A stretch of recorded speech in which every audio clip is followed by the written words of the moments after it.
Assalamualaikum warahmatullahi wabarakatuh.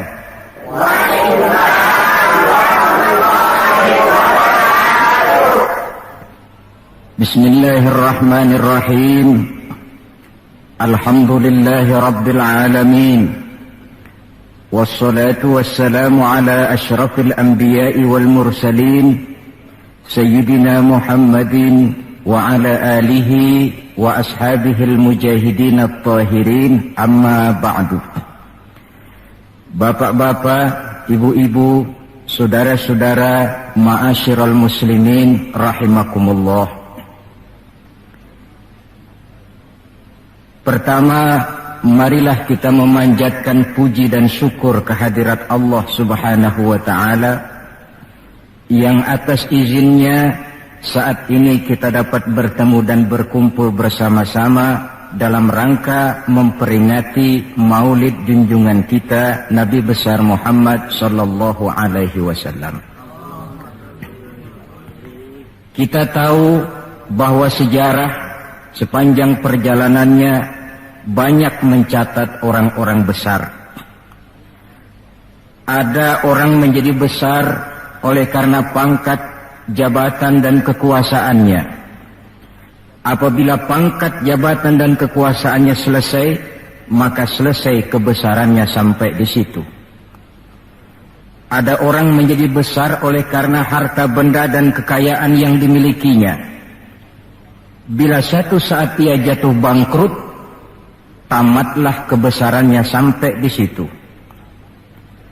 Ada pula orang yang menjadi besar oleh karena ia dibesar-besarkan dan berusaha setengah mati untuk mencapai kebesaran tadi. Bila satu saat terjadi pergeseran nilai, masyarakat mencemoohkannya, maka kebesaran itu pun selesai sampai di situ. Adapun Rasul yang kita peringati maulidnya saat ini, beliau besar bukan lantaran pangkat, jabatan dan kekuasaan. Beliau besar tidak karena harta benda dan kekayaan. Pun beliau menjadi besar tidak karena dibesar-besarkan oleh umatnya. Beliau besar karena dibesarkan oleh Allah Subhanahu wa ta'ala. Satu kali orang sudah dibesarkan oleh Allah, bagaimanapun usaha orang lain untuk mengecilkannya, orang itu akan tetap menjadi besar. Tetapi satu kali orang dikecilkan oleh Allah, satu negara orang mau mengangkat dia, kalau memang dasarnya potongan nyungsep, tentu tidak akan naik ke atas juga. Jelas Pak? Jelas? Apaan? Pokoknya jelas. Tidak ada seorang penulis pun, baik ia dalam Islam maupun dari luar Islam, jikalau mau bicara dengan jujur yang tidak mengagumi kebesaran pribadi dan martabat Rasulullah sallallahu alaihi wasallam. Dalam satu kalimat yang indah, Imam Busairi di dalam qasidah burdahnya menjelaskan kepribadian beliau dengan untayan kata, kal badri fi syarafin wa zahri fi tarafin wal bahri fi karamin wa dahri fi himamin. Rasulullah itu, kata beliau, tinggi martabat bagai rembulan, tabah dan ulet laksana masa, dermawan bak samudra luas biru membentang, tabah dan ulet laksana masa. Itu sebabnya beliau oleh Allah dijadikan figur, dijadikan model dan pola sebagai contoh bagi kehidupan umat Islam. Sehingga di dalam Al-Quran Allah menyatakan, laqad kana lakum fi rasulillahi uswatun hasanah. Sungguh telah ada bagi kamu pada diri Rasulullah itu contoh teladan yang sangat baik. Timbul pertanyaan, mengapa Rasul menjadi contoh buat kita? Pertama, beliau menjadi contoh buat kita karena beliau manusia, hidup dan berjuang secara manusiawi. Kalau manusia disuruh mencontoh manusia, tentu wajar. Yang tidak wajar kalau manusia disuruh mencontoh jin atau malaikat. Maka dalam ayat Quran Allah menyatakan, laqad ja'akum rasulun min anfusikum. Sungguh telah datang kepadamu seorang rasul, yang rasul itu berasal dari jenis kamu manusia. Saudara-saudara, kalau rasul yang diutus Allah itu jin atau malaikat, kemudian berhasil di dalam tugasnya, barangkali kita tidak perlu kagum. Datang rasul ke dunia ini, rasulnya jin. Saya yakin satu dunia mungkin orang beriman semua. Tetapi bukan karena ikhlas dan yakin, mungkin karena ngeri sama rasulnya. Bayangkan kalau rasul jin dia turun ke alam ini dengan segala macam tingkah polanya, mungkin orang sedunia akan menjadi beriman. Yang kedua, rasul menjadi contoh di dalam kehidupan kita karena pribadi beliau lengkap. Artinya, jikalau kita kebetulan seorang pemimpin, beliau juga pemimpin. Jikalau kita seorang jenderal, beliau memimpin tentara di medan perang. Jikalau kita seorang kepala rumah tangga, beliau punya anak dan istri. Jikalau kita seorang guru, beliau mengajar jamaah di masjid. Jikalau kita seorang pedagang, beliau pun pedagang yang jujur. Jikalau kita seorang mubalik, beliau juga berdakwah menyampaikan Islam kepada manusia. Di dalam keseluruhannya itu tercemin uswatun hasanah, contoh teladan yang sangat baik. Maka kehabisan alasan seorang muslim yang tidak mencontoh pribadi beliau. Oleh sebab itu ironi dan sangat kita sayangkan jikalau seorang muslim tahu betul sejarah kehidupan Benito Mussolini, dia hafal sejarahnya Adolf Hitler, dia tahu sejarahnya Napoleon Bonaparte, dia hafal benar ajarannya Karl Marx, tapi dia buta terhadap hidup dan kehidupan Rasulullah sallallahu alaihi wasallam. Saudara hadirin yang berbahagia, yang akan kita bicarakan pada kesempatan ini, bagaimana cinta Rasul kepada umatnya dan bagaimana sewajarnya cinta kita umatnya kepada beliau. Bahwa Rasul yang kita peringati maulidnya saat ini cinta betul kepada kita umatnya, dapat saya kemukakan beberapa data. Dari sini nanti kita introspeksi. Kalau tahulah kita begitu besar cinta Rasul kepada kita, apa tidak wajar kita juga cinta kepada beliau? Kalau logika ini sudah diterima, pembicaraan pun kita lanjutkan kepada bagaimana sih sebenarnya cinta kepada Rasul itu. Bukti pertama bahwa beliau cinta kepada kita. Saudara-saudara, menurut ukuran zaman sekarang, Rasulullah itu pan hidupnya miskin. Malahan ada satu doa yang sering beliau baca. Ini kalau doa ini saya kasih saudara-saudara, kira-kira mau diamalin nggak? Kalau saya terus terang belum mau. Doanya begini, dan ini sering Rasul baca. Allahumma ahyini miskinan, wa tawaffani miskinan, wa hasyirni yaumal qiyamah fi zumratil masakin. Ya Allah, hidupkan saya dalam keadaan miskin. Matikan saya dalam keadaan miskin dan kumpulkan saya di akhirat nanti bersama golongan orang-orang miskin. Yang tadi sudah kadang bilang mau diamalin ini ya. Saya sudah bilang tadi saya belum tapi mau. Kita baca dalam sejarah beliau itu rumahnya kecil. Tidurnya di atas pelepah daun korma, kadang-kadang sampai berbekas di pipinya. Sarapan paginya seteguk air zam-zam, sepotong roti, kadang 3 butir korma. Di tengah kemiskinannya Allah pernah menantang beliau dengan kata, "Wala saufa yu'tika rabbuka fatardha." Ada enggak itu di Quran? Ada. Surah apa? Pokoknya Quran dah ya. "Wala saufa yu'tika rabbuka fatardha." Allah akan memberikan kepadamu wahai Muhammad apa saja yang menyenangkan hatimu. Apa yang kamu mau, ngomong saja, Allah berikan. Jikalau engkau Muhammad kepengen kekuasaan yang luas, kami angkat kau menjadi raja di raja, menjadi king of king, istilah kerennya. Jikalau kamu kepengen kaya Muhammad, itu Jabal Uhud sanggup menjadi bukit emas. Sehingga itu di dalam Barzanji diceritakan, warawadathu jibalu bi an takuna lahu zahaban fa'aba. Jabal Uhud menawarkan diri menjadi bukit emas, tetapi Nabi menolak. Jikalau engkau wahai Muhammad kepingin wanita cantik, bilang saja anak siapa. Ditawarkan semacam ini, beliau menjawab, izan ya Rabb, la arda wa wahidun min ummati finnar. Kalau memang demikian ya Allah, apapun saja yang diberikan kepada saya, berikanlah saya kekuasaan yang luas, berikan saya emas sebesar Jabal Uhud, berikan saya kekayaan yang tak ternilai sekalipun, seluruhnya tidak akan sanggup menyenangkan hati saya selama saya dengar masih ada satu saja umat saya yang masuk ke dalam neraka. Ternyata di tengah kemiskinannya, tawaran harta tidak menggiurkan beliau. Tawaran kekuasaan tidak menggiurkan beliau. Yang difikirkan siang malam adalah keselamatan kita umatnya ini.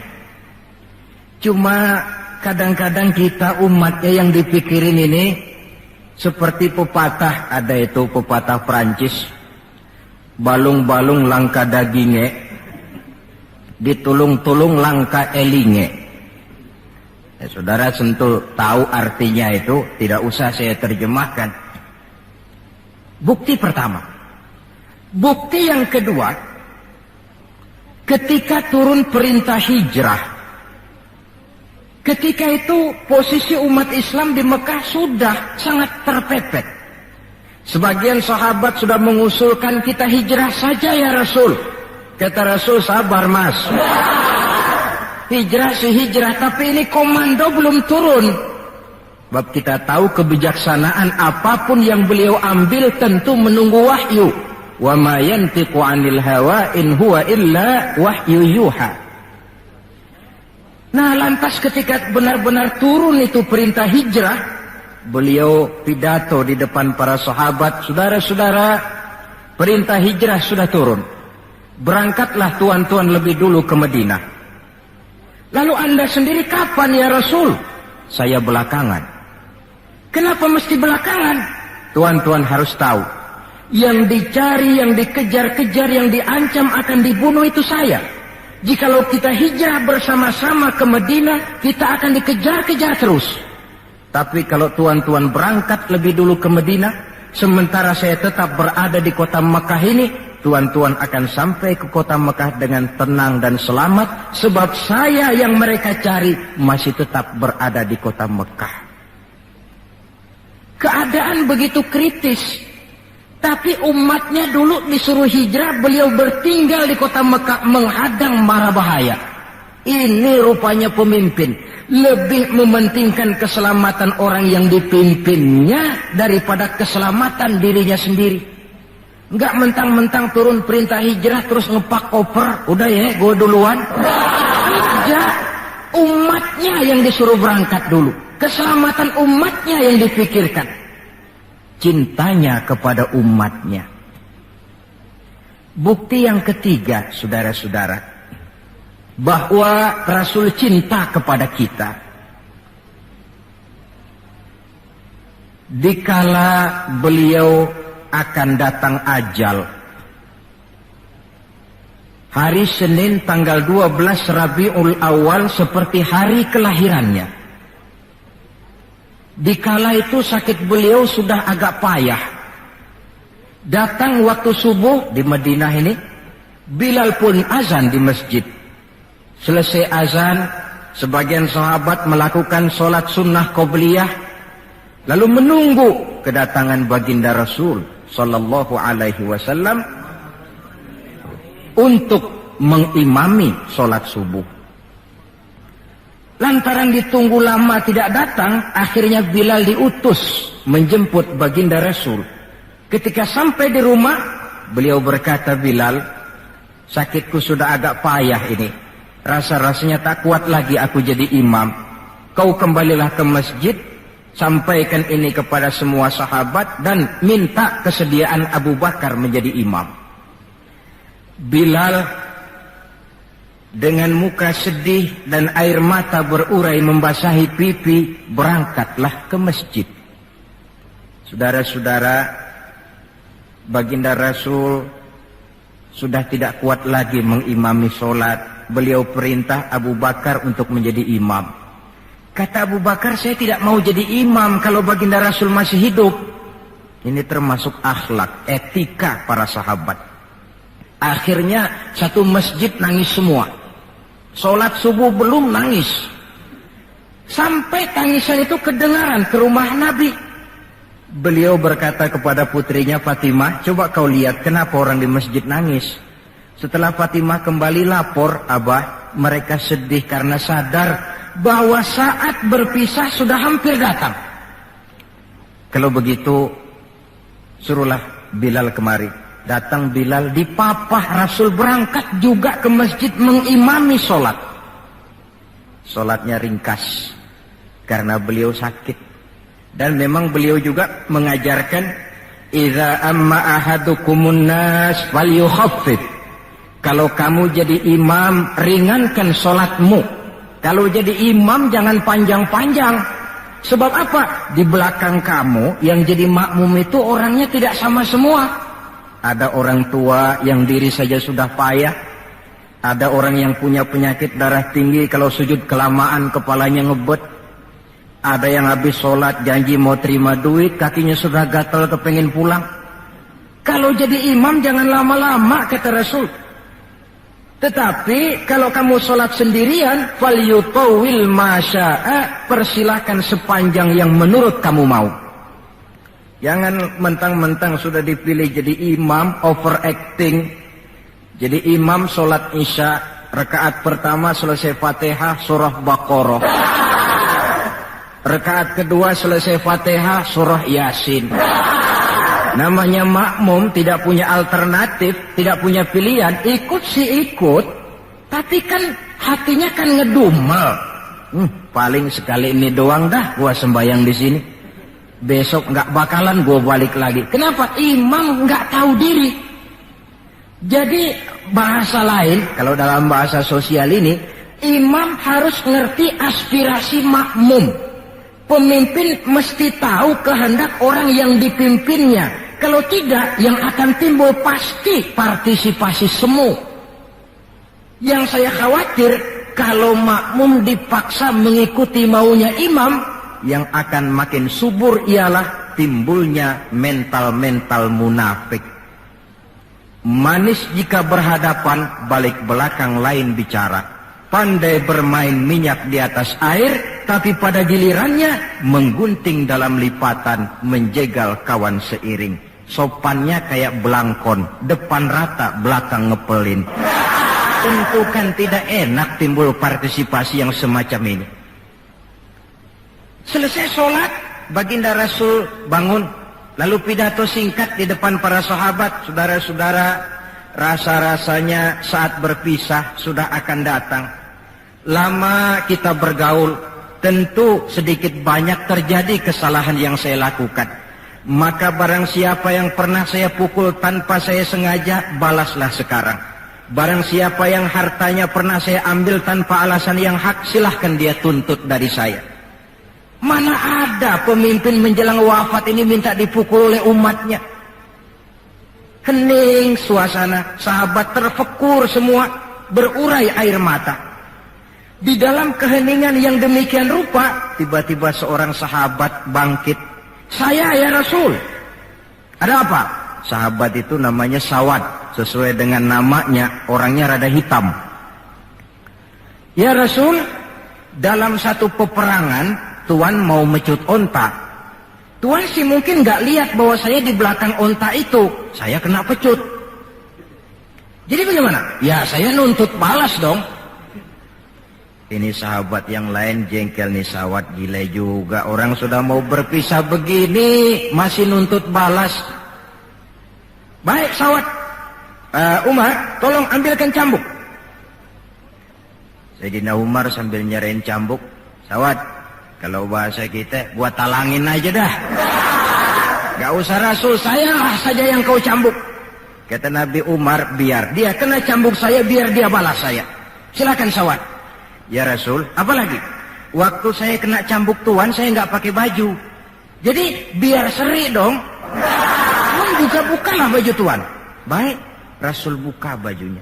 Ketika baju sudah dibuka, sawat buang cambuk itu. Dia berlari merangkul badan Rasul seerat-eratnya.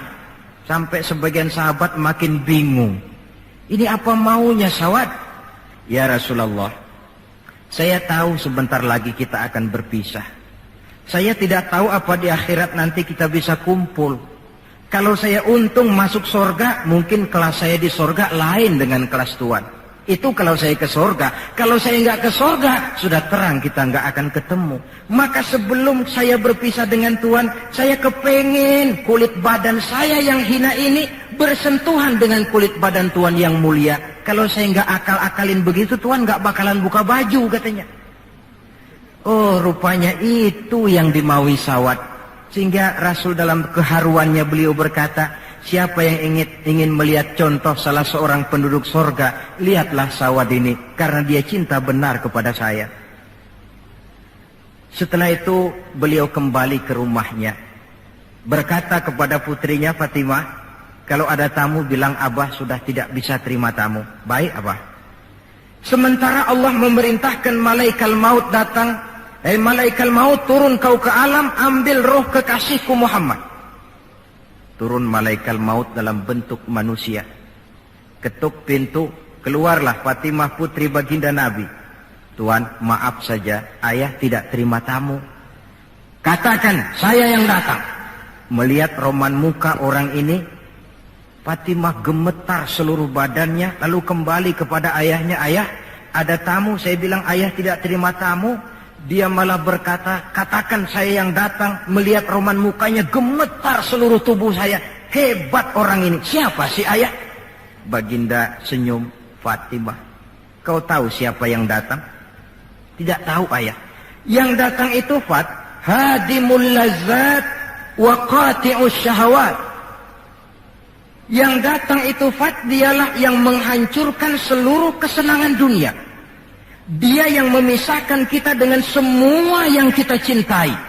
Yang datang itu malaikat maut, Pak. Suruh dia masuk. Ketika malaikat maut masuk, ya malaikat maut sudah datang saatnya. Ya Muhammad. Aina Jibril? Malaikat Jibril di mana? Sebentar lagi dia datang. Ketika turun malaikat Jibril, baginda Nabi bertanya, akhbirni ya Jibril, mali indallahi minal karamah. Wahai Jibril, tolong beritahu saya.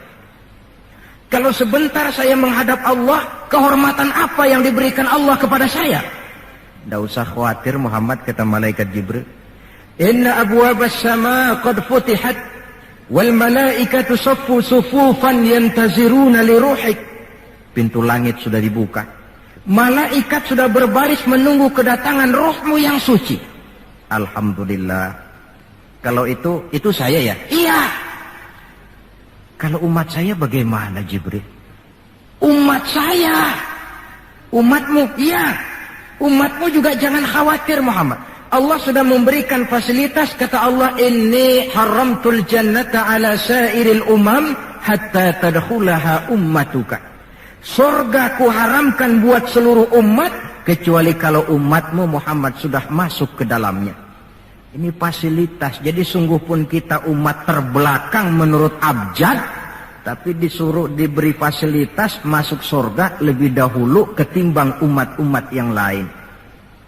Alhamdulillah, kalau begitu legalah saya, kata Nabi. Mari malaikat maut persilahkan, saya ikhlas. Lalu diambillah ruh beliau perlahan-lahan, naik ruh itu ke lutut, ke pusat, ke dada, sampai ruh di tenggorokan. Fatimah dekatkan telinganya ke bibir ayahandanya yang mulia itu. suara terakhir yang sempat direkam oleh Sayyidatuna Fatimah, bisikan terakhir menjelang wafat, 3 kalimat. As-shalah, as-shalah, an-nisa, ittaqun nisa, ummati, ummati. Dengan kalimat itu beliau kembali menghadap Allah. Solat, jaga solat. Wanita, lindungi kaum wanita. Umatku, umatku. Itu kalimat terakhir yang beliau ucapkan. Kita umatnya yang disebut. Manalah di dunia ini pemimpin yang sempat nyebut umatnya dikala mau ajal. Napoleon Bonaparte, singa daratan Eropa, luas kekuasaannya. Dikala mau wafat dia tidak sempat nyebut bangsanya, bangsa Prancis. Yang sering dia sebut Margaret Josephine, Margaret Josephine, gacoannya. Adolf Hitler, gagah perkasa. Dikala hari-hari akhir kejayaannya, dia tidak nyebut Jerman. Dia tidak nyebut suku bangsa Arya yang dia agul-agulkan. Yang banyak dia sebut Eva Braun, Eva Braun. Sebagaimana Julius Caesar pun menyebut Cleopatra. Adapun baginda Rasul di akhir hayatnya tidak beliau nyebut bangsa Arab. Tidak anaknya, tidak istrinya, tidak sahabat dan orang-orang yang dekat dengan beliau. Tetapi yang disebut kita umatnya. Pada detik-detik terakhir daripada kehidupan beliau. 3. Bukti yang keempat bahwa beliau cinta betul kepada kita umatnya. Nanti di akhirat. Ini sudah ada yang pernah ke akhirat belum? Sama. Mau? Bukan, kalau mau saya catat. Besok berangkat. Ini gampang kok ini urusan ini. Nanti di akhirat, setelah Allah mematikan semua yang bernama hidup, maka yang pertama kali dihidupkan kembali pada kehidupan itu para malaikat. Setelah malaikat dihidupkan kembali, maka Allah memberikan tugas kepada para malaikat, katakanlah semacam panitia akhirat. Nah, malaikat Malik, siapkan itu neraka. Aku akan bakar itu bajingan-bajingan tengik, koruptor-koruptor, mereka yang ketika di dunia tidak mau sujud, mereka yang jauh dari majelis taklim, mereka yang benci kepada ulama. Kau Ridwan, siapkan surga. Aku akan balas hamba-hambaku yang ketika di dunia mereka rajin sujud, dekat dengan ulama, menyintai majelis taklim, gemar berbuat kebajikan. Kamu, Jibril dan Mikail berangkat ke surga, ambil kendaraan yang bernama Buraq, bawa pakaian kebesaran, turun ke alam, cari di mana kubur kekasihku Muhammad, bawa dia ke surga. Turunlah malaikat Jibril dan Mikail. Ketika itu alam sudah rata. Malaikat Jibril berdoa, ya Allah, saya mohon pertolonganmu agar bumi yang menyimpan tubuh suci Muhammad terbuka hendaknya. Terbuka kubur Nabi. Beliau bangkit dari kubur mengusap-usap mata seperti orang bangun tidur. Tengok kanan malaikat Jibril, tengok kiri malaikat Mikail. Lalu beliau bertanya, ayu yaumin hadza ya Jibril? Ini hari apa ya Jibril? Kata malaikat Jibril, ya Muhammad, hadza ma wa'ada ar-Rahman. Inilah hari yang dijanjikan Allah. Ini hari kiamat Muhammad. Kiamat, kiamat. Ya Jibril, jikalau ini memang hari kiamat, aina tarakta ummati? Kalau ini memang hari kiamat Jibril, umat saya di mana? Kita yang ditanya. Bangun dari kubur, tahu kalau itu hari kiamat, pertanyaan pertama, umat saya di mana? Barangkali kalau saudara yang bangun paling dulu dari... Adapun baginda Nabi, saudara-saudara, ketika pertama bangkit dari kubur itu, kitalah umatnya yang menjadi pertanyaan pertama. Malaikat Jibril menjawab, ya Muhammad, tidak ada orang yang dibangkitkan sebelum kamu. Kaulah orang pertama. Lalu bagaimana sekarang? Kita ke surga. Perintah Allah, perintah Allah. Berangkat ke surga. Setelah di surga, beliau seperti orang bingung. Sampai Allah menegur, ya Muhammad, apa kurang enak surga? Enak ya Allah. Apa tidak cukup fasilitas? Cukup. Kenapa kamu seperti orang tidak betah? Saya mikir umat saya ya Allah. Iya, saya sudah enak-enak duduk di kursi empuk.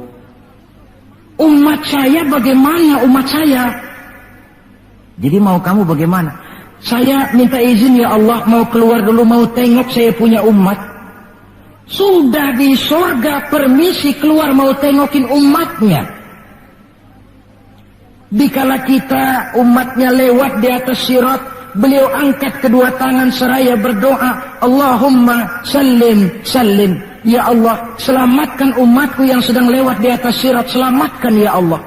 Dari dunia sampai akhirat beliau cinta kepada kita. Dari dunia sampai akhirat beliau bela kita. Betapa pemimpin semacam ini tidak kita cintai. Masalahnya sekarang, kalau kita sudah sependapat bahwa kita juga cinta kepada Rasul, apa sih artinya cinta kepada Rasul itu?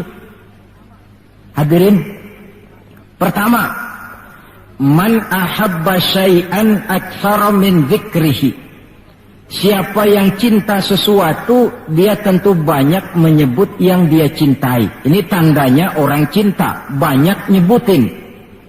Kalau saudara cinta kepada harta, tentu kalau ngobrol yang banyak saudara sebutin harta.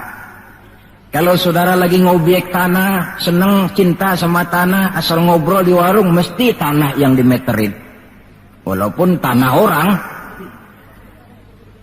Kalau saudara kebetulan sedang jatuh cinta kepada seorang perempuan, bahkan dalam tidur pun kebawa-bawa namanya saudara sebut. Orang yang cinta sesuatu, dia banyak menyebut yang dia cintai. Cinta kepada Nabi, banyak menyebut Nabi. Menyebut Nabi apa lalu? Muhammad, Muhammad, Muhammad, Muhammad.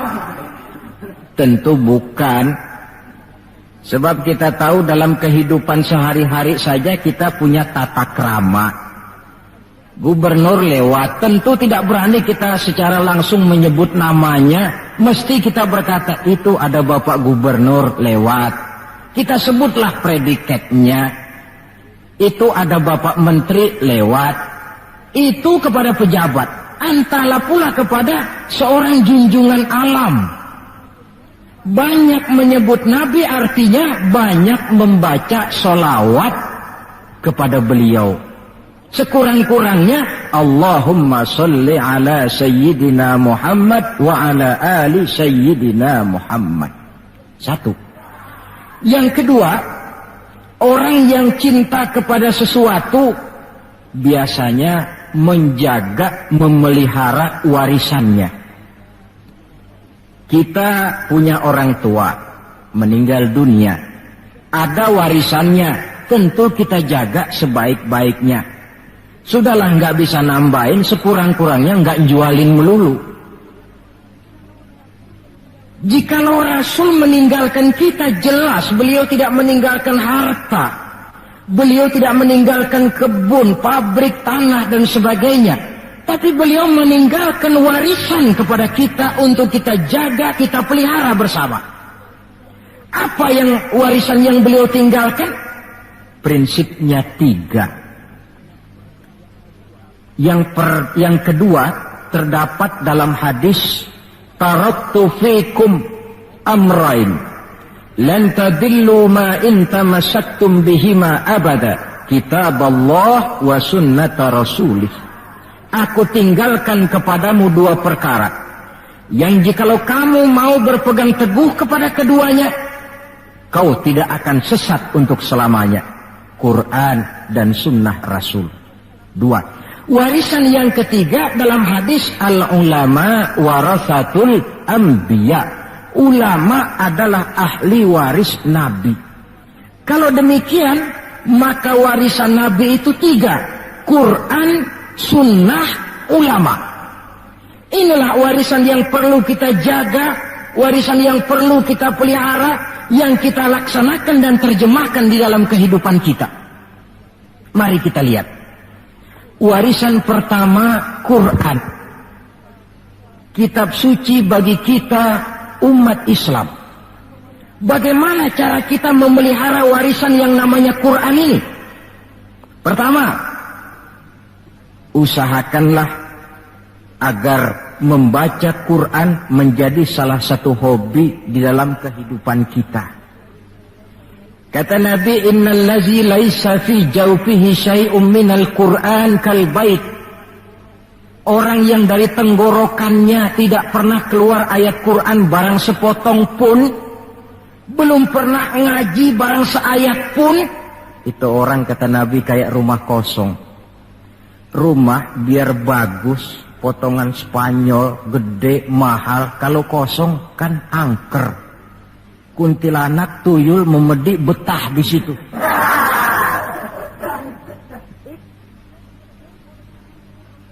Dan oleh karena Quran ini produk Allah, dibaca dalam segala keadaan pantas. Di gubuk reot di pinggir kali ada orang baca Quran, pantas. Di rumah mewah ada yang baca Quran, cocok. Kemudian orang sedih baca Quran, terhibur. Orang gembira baca Quran, tidak menjadi lupa diri. Di istana ada yang baca Quran, pantas. Di depan kubur ada yang baca Quran, pantas. Orang kawin dibacakan Quran, bagus. Orang mati dibacakan Quran juga cocok. Lantaran dia produk Allah. Setelah membacanya, lalu meningkatkan kepada tahapan yang kedua. Mencoba memahami isinya. Lewat segala kesempatan yang memang mungkin. Entahlah dengan jalan mengaji, tukar pikiran, diskusi, banyak membaca. Tetapi tentu dengan catatan bahwa kita memahami Al-Quran ini tidak bisa mengandalkan kemampuan intelektual semata-mata. Seperti yang banyak gejalanya terjadi di zaman sekarang ini.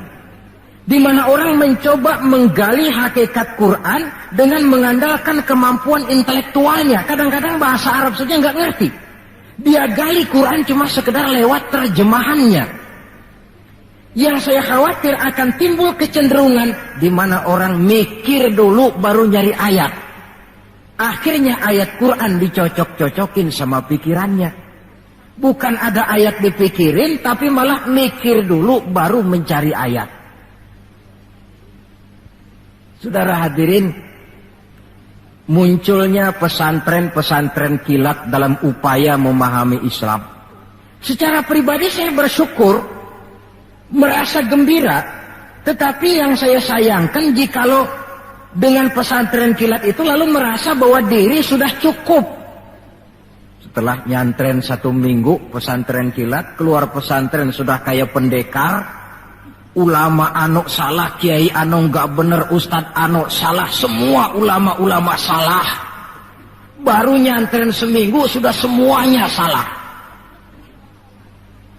Lebih celaka lagi kalau nanti upaya memahami Islamnya, ini dalam bahasa sosialnya disebut frame of reference, seperti orang buta kenal gajah, yang mati-matian mempertahankan teori bahwa gajah itu tipis dan lebar seperti kipas, cuma karena kebetulan yang dia pegang baru sekedar telinga gajah. Maka upaya memahami Al-Quran tidak bisa dilepaskan kaitannya dengan bantuan orang yang ahli di bidang itu. Barangkali sudah banyak terjemahan Quran di dalam bahasa Belanda, bahasa Inggris, apalagi bahasa Indonesia. Yang agak sulit sekarang mencari terjemahan Quran di dalam kehidupan kita. Saya sering ambil contoh ringan. Umpamanya, nih sensus versi saya. Konon kabarnya, menurut kata yang empunya cerita, penduduk Indonesia ini 90% beragama Islam. Betul kan? Kalau saya numpang tanya, dari jumlah 90% ini, berapa persen yang bisa baca Quran? Kira-kira ada nggak separuhnya? Rasanya nggak ada. 30%. 20% ada ya? 20% adalah, kurang-kurang dikit sama kawan jadilah 20%. Dari jumlah 20% yang bisa baca Quran, numpang tanya lagi, berapa persen yang bisa baca dan tahu artinya? Ada 5%? Saya kira adalah 5% berikut santri-santri yang di pondok pesantren itu. Dari jumlah 5% yang bisa baca Quran dan tahu artinya, berapa persen yang bisa baca, tahu artinya, lalu mengamalkan ajaran Quran? Ini yang masih bisa dihitung dengan jari. Sehingga tidak heran bahwa umat ini mayoritas, tapi lebih sering jadi penonton daripada jadi pemain. Lebih sering jadi objek daripada menjadi subjek. Dalam bahasa Arabnya lebih sering menjadi maf'ul daripada menjadi fa'il. Sebab kuantitas yang tidak diiringi oleh kualitas, ini yang bahasa Nabi, husa'un ka husa'is sail, seperti busa di lautan. Banyak tapi centang perenang. Banyak tapi tidak punya daya dan kekuatan, dihempaskan ke tepian pantai tanpa punya makna dan arti. Kadang kita baca Quran, tapi sementara di pihak lain kita juga yang menginjak-injak isinya. Kita baca ayat, wa ahallallahul bai'a wa harramar riba. Allah halalkan jual beli, Allah haramkan riba, tapi renten ditelan terus. Kita baca ayat, wa qasimu bihablillahi jami'an wa la tafarraqu. Berpegang teguhlah kepada tali Allah, jangan kamu bercerai-berai, tetapi sesama muslim main pelotot-pelototan jalan terus. Yang kita baca kadang-kadang, kita juga yang menginjak-injaknya. Ini warisan pertama, Al-Quran. Warisan yang kedua, sunnah Rasulullah Sallallahu Alaihi Wasallam. Yang diantara fungsinya menjelaskan apa yang oleh Al-Quran tidak dijelaskan dalam bentuk detail. Quran misalnya cuma mengatakan aqimis sholat, dirikan sholat. Bagaimana cara sholat? Tidak ada dalam Quran. Bahwa sholat mesti takbiratul ihram, mesti tahiyat, mesti ruku duduk di antara dua sujud. Tidak ada dalam Quran. Yang menjelaskan itu semua sunnah. Quran cuma menjelaskan wa atimul hajja wal umrata lillah, laksanakan haji dan umrah karena Allah. Bagaimana manasik haji, bagaimana jumrah, bagaimana tawaf, bagaimana sa'i, tidak ada dalam Quran. Sunnah menjelaskan semua itu. Nah, untuk memahami Quran dan sunnah, jalan apa yang kita tempuh? Jalan melalui warisan yang ketiga, yaitu para ulama. Diakui atau tidak, kita hutang jasa kepada para ulama yang dengan tekun dari musola ke musola, dari pesantren ke pesantren, dari pengajian ke pengajian, membimbing, menjaga dan memelihara umat ini. Mereka tidak digaji, mereka pun tidak mendapat beras, hidup pun kadang-kadang miskin, tapi lantaran panggilan moral menjaga, memelihara, membentengi akidah umat ini. Bersyukur kita bangsa Indonesia punya ulama dan punya umara. Kedua-duanya penting, kedua-duanya berjasa, kedua-duanya membangun. Tidak ada yang satu lebih penting dari yang lain. Cuma bidang pembangunannya saja yang lain-lain. Orang kadang-kadang usil, Pan. Apaan ulama katanya, kerjanya ngomong doang. Sekarang kan zaman pembangunan, perlu karya nyata. Mana ada kiai bangun jembatan? Ngomong aja. Ini saya pikir orang bicara begini ini nggak ngerti masalah. Bukankah asas manajemen yang modern saja mengajarkan the right man on the right job, the right man on the right place, bahwa orang harus ditempatkan sesuai dengan proporsinya. Nah, kalau kiai disuruh bangun jembatan, apa Pak Lurahnya mau ngajar tafsir? Setiap kita membangun, cuma bidang pembangunan kita yang berbeda-beda. Dan kenyataan makin menunjukkan kepada kita, saudara-saudara, sekarang ini yang namanya ulama, maaf-maaflah, sudah merupakan jenis makhluk langka. Malahan barangkali sudah termasuk jenis makhluk yang harus dilindungi dari kepunahan ini. Dan mencetak sarjana lebih gampang ketimbang mencetak kiai. Saudara mau jadi sarjana, taruh sekolah 22 tahun dah, udah campur nggak naik itu. Ya cobalah kalau TK 1 tahun, TK 1 tahun, SD 6 tahun, PAN 7 tahun, SMP 3 tahun, 10 tahun, SMA 3 tahun, 13 tahun, kuliahlah 5 tahun, 18 tahun, cadangan nggak naik lah 4 tahun.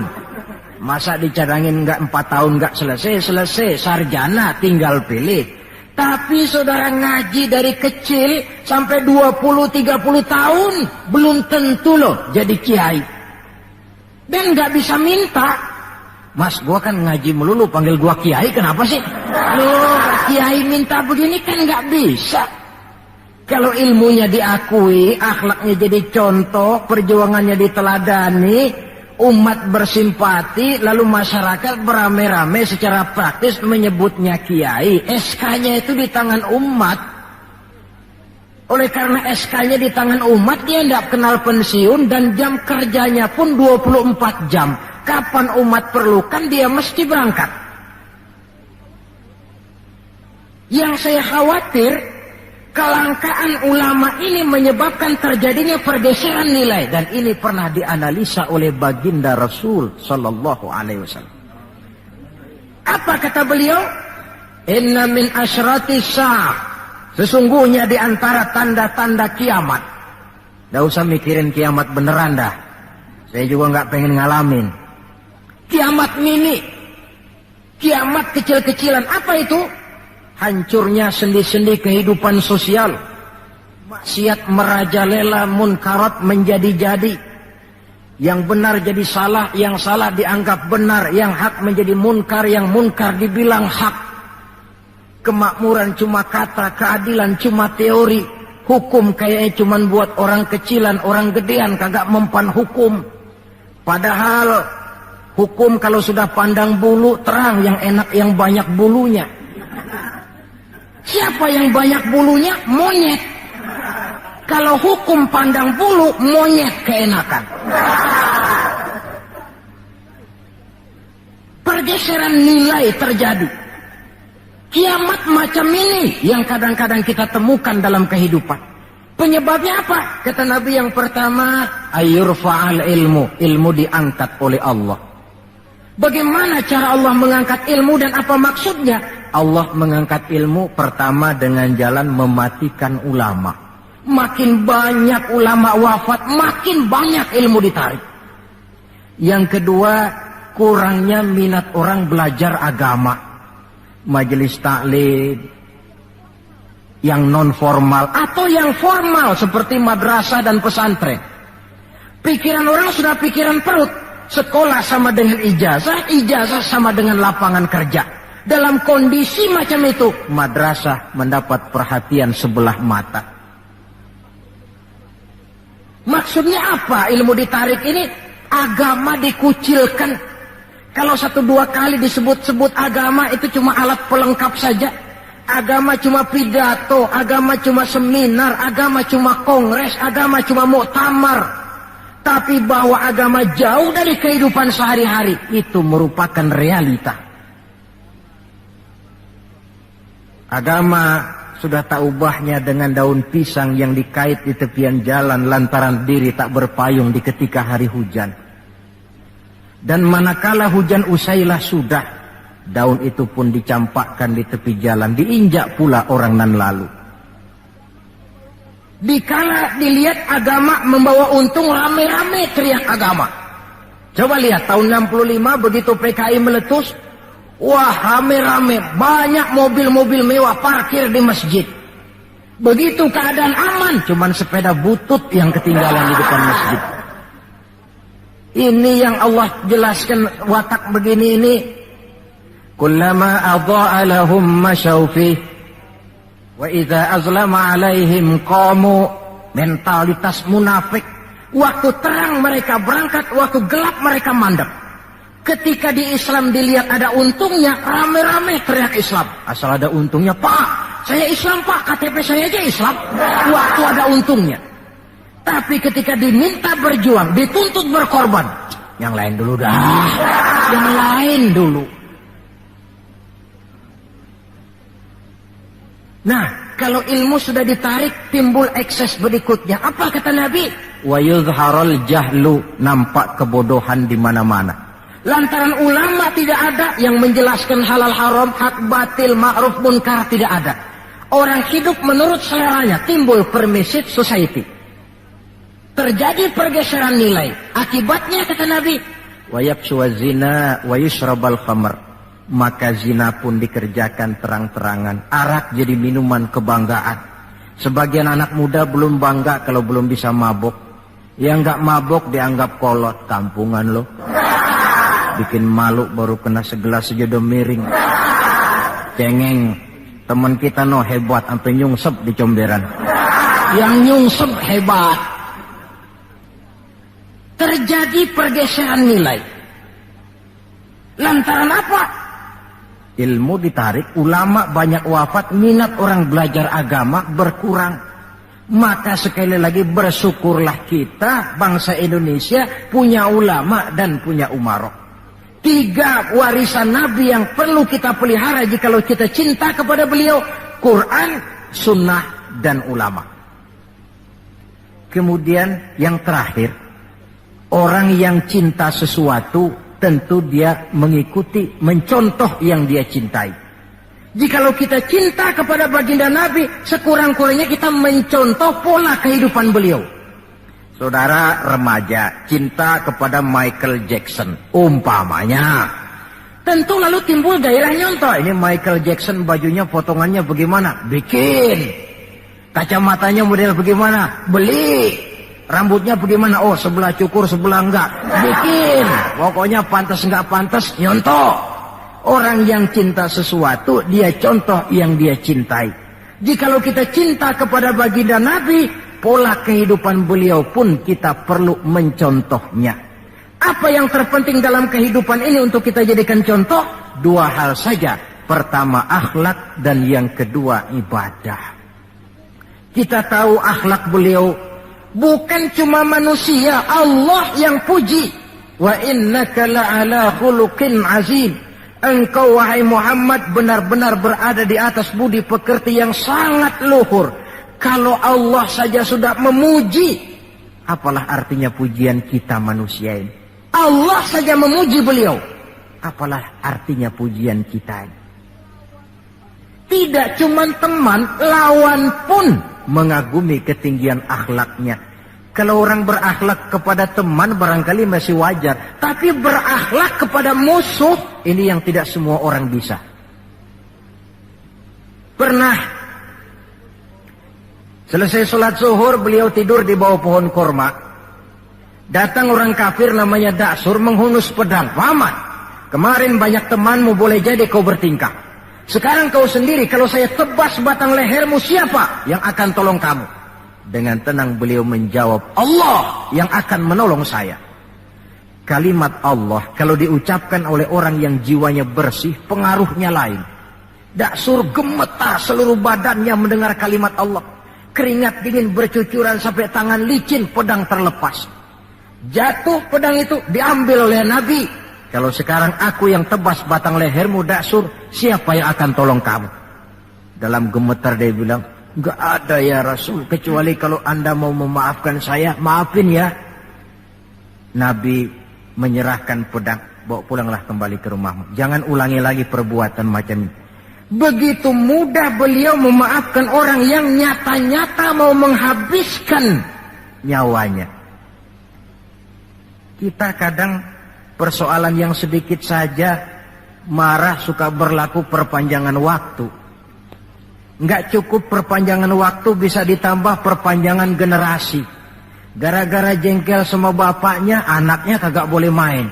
Lu jangan main ke rumah temen lu si Pulan, kenapa? Gua lagi kesel sama bapaknya. Kesel sama bapaknya, anak gak boleh main. Ini kan sudah ditambah oleh perpanjangan generasi namanya. Banyak contoh yang diceritakan dalam sejarah mengenai ketinggian akhlak beliau, tidak cuma kepada teman tetapi kepada musuh-musuhnya sekalipun beliau mempunyai akhlak yang sangat luhur. Dan akhlak inilah penilaian orang di dalam kehidupan kita.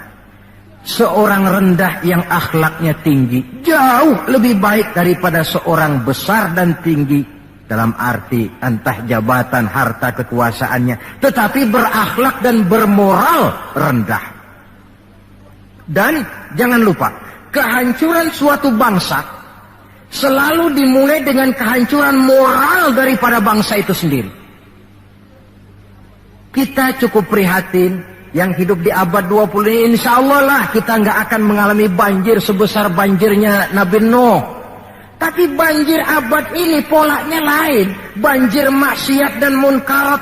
Banjirnya peradaban dan kebudayaan yang menghancurkan moral anak-anak kita. Banjirnya paham-paham yang menghancurkan, sekurang-kurangnya mendangkalkan kita punya akidah. Terhadap banjir-banjir semacam ini kita perlu punya kapal supaya selamat diri, selamat keluarga, selamat generasi yang akan datang dari segala macam banjir yang tidak kita inginkan. Nah, untuk mencontoh akhlak beliau inilah kita perlu membaca, mempelajari peri kehidupan beliau. Akhlaknya ketika menjadi pedagang, akhlaknya ketika memimpin tentara, akhlaknya dalam kehidupan di rumah tangga, akhlaknya kepada para sahabat, akhlaknya menghadapi musuh sekalipun. Bukankah sejarah juga yang menceritakan kepada kita, pada waktu dakwah ke Taif beliau bukan disambut malah disambit. Ketika itu turun malaikat Jibril, ya Muhammad, kalau kau mau orang yang melontari kau dengan batu hancur, sekarang ini juga aku timpa mereka dengan Jabal Uhud biar mampus semua. Kata Nabi, jangan ya Jibril, saya ini diutus bukan untuk menghancurkan orang, saya ini rahmatan lil alamin. Jadi mau kamu apa? Saya cuma mau berdoa buat mereka, Allahumma hdi qaumi fa innahum la ya'lamun. Ya Allah, berikan hidayah, petunjuk kepada kaumku yang tadi melontari aku dengan batu lantaran mereka tidak tahu. Karena tidak tahu maka mereka lontari aku dengan batu. Andai mereka tahu, itu tidak akan mereka lakukan. Sudahlah dilontari batu, yang melontari batu malah didoakan dan doanya pun bagus. Akhlak di dalam kehidupan. Hal kedua yang mau kita contoh adalah ibadah. Hadirin, kalau ada satu-satunya manusia yang sudah mendapat jaminan ampun dari segala dosa, itu cuma baginda Nabi orangnya. Liyaghfira lakallahu ma taqaddama min dzambika wa ma ta'akhkhar. Ya Muhammad, dosamu yang dulu, yang sekarang, yang akan datang, jikalau memang ada, semuanya sudah dijamin ampun oleh Allah. Tapi makin diampuni, makin banyak ibadahnya. Lantaran sandaran vertikalnya benar, beliau dekat dengan Allah. Lantaran Allah dekat, pertolongan selalu datang. Bukankah manusia cuma pandai berusaha dan berusaha, namun kepastian sepenuhnya di tangan Allah. Kesanalah kita perlu berhubungan secara baik supaya maksud dan tujuan kita terlaksana. Nah, ibu-ibu dan bapak-bapak, maafkan saya agaknya cuma sekedar inilah yang dapat saya sampaikan pada pertemuan kali ini. Mudah-mudahan cinta kita kepada baginda Rasul bisa kita wujudkan dengan pertama, banyak membaca sholawat kepada beliau. Yang kedua, menjaga warisan yang beliau tinggalkan, Quran, Sunnah, dan ulama. Dan yang ketiga, mencontoh beliau sesuai dengan batas kemampuan kita sebagai manusia. Sekian dan demikianlah, lebih kurang mohon maaf. Usikum wa iyaya bitaqwallah. Wassalamualaikum warahmatullahi wabarakatuh.